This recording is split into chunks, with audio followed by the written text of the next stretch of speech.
हे तिघांचेच फोटो पाहिले का तुम्ही? म्हणजे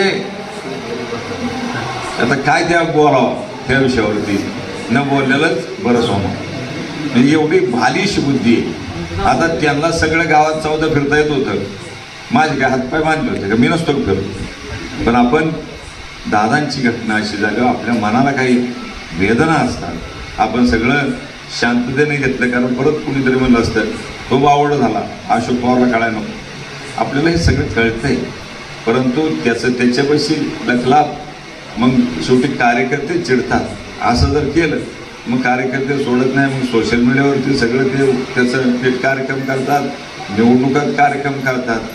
आज शिरूर तालुक्यात आपल्याला राष्ट्रवादीला त्या म्हणूनच चांगलं यश आले, हवेली तालुक्यात चांगलं यश आले, हवेली तालुक्याने पण चांगली साथ दिली. या सगळ्यांची कामं सामान्याची होणं हे गरजेचं असतं. त्या कामाचा निपटारा आपल्याला करायचा आहे. सुजाता पवारसारखी एक चांगली अभ्यासू कार्यक्षम महिला तुम्ही निवडून दिली. पुणे जिल्हा परिषदेमध्ये तुम्हाला माहिती आहे सगळे रथी महारथी असतात, तिथं काय कोणी साधा नाही. आता तिथं संग्राम थोपट्यांची पण बायको निवडून आली, अनेकांची नावं घेता येते, ती सगळे रथी महारथी सगळे, आणि सत्तेतले रथी महारथी. कोणी भाजपचं असेल, कोणी शिवसेनेचं असेल, आपण राष्ट्रवादीचे असो, असे सगळे माणसं तिथं निवडून गेलेले. आणि म्हणून त्या सगळ्या ह्याच्यातनं तुम्हाला निधी आणायचा आहे, विकास करायचा आहे. ते काम सुजाता नक्कीच चांगलं करील.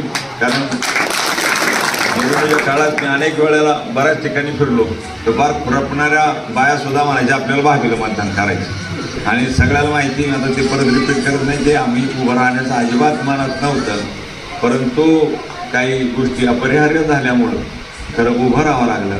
अजितदादांचा फोन मला 27 तारखेला सकाळी आलेला आहे 7:45 वाजता, आणि घटना दादांची 28ला घडली. म्हणजे 24 तासाचं अंतर असेल, फक्त 24 ते 26 तासाचं. दादाचं माझं बोलणं झालं. दादांना सगळी कल्पना होती इथं कोण विरोधी काम करते, कोण अपक्षाची आघाडी करते, कोण उभं करायला लागले. त्या व्यक्तीला दादांनी पीएला सांगितलं लाव फोन, आणि पीएनी फोन लावला व्हॉट्सअपला, स्पीकरवर मला ऐकवलं. दादा नादाच होते, दादांनी काय भाषेत बोललेत हे मी स्वतः ऐकलेलं आहे. दादांचा कोण तिथं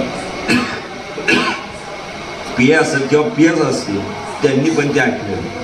त्यामुळं मी खोटं बोलू शकत नाही, कारण पीएस जिवंत आहे ना, दादा नाही आपल्यात.